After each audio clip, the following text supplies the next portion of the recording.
Government కూడా ఎంతో ప్రతిష్టాత్మకంగా చేపట్టి ఎప్పుడు కూడా గవర్నమెంట్ స్కూల్ అంటే విద్యార్థులు అయితేనేమి టీచర్లు అయితేనేమి ఎక్కడో వెనుకబాటుతనం అనేది కనిపించేది.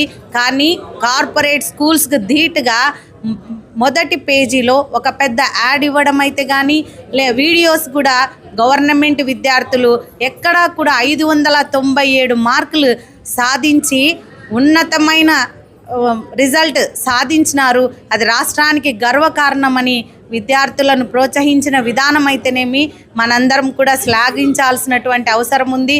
మరి ఈ విధంగా గవర్నమెంట్ పాఠశాలల వైపు విద్యార్థుల తల్లిదండ్రులు చూసే విధంగా ఈ గవర్నమెంట్ యాడ్ ఇవ్వడం, తర్వాత వీడియో రిలీజ్ చేయడం చాలా సంతోషం. మరి తల్లిదండ్రులందరికీ ఒక విన్నపం, మీకు ఇచ్చేటువంటి తల్లికి వందనం డబ్బును దయచేసి మీ పిల్లల భవిష్యత్తు కోసం దాచుకొని మీ పిల్లల భవిష్యత్తు ఉన్నతంగా ఉండేందుకు ఉపయోగించుకోండి. గవర్నమెంట్ పాఠశాలలను ఒకసారి ప్రతి తల్లిదండ్రి దర్శించండి.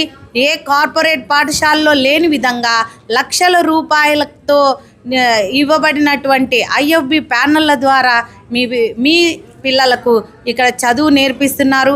ఒక్కసారి ఏమీ ఎక్కడా కూడా తీసిపోని విధంగా ఫిజికల్ ఫెసిలిటీస్ అయితేనేమి, తర్వాత ప్రతి విషయంలో గవర్నమెంట్ పాఠశాలలు ఎక్కడా కూడా వెనకబడి లేవని మీకు అందరికీ సవినయంగా తెలియజేసుకుంటూ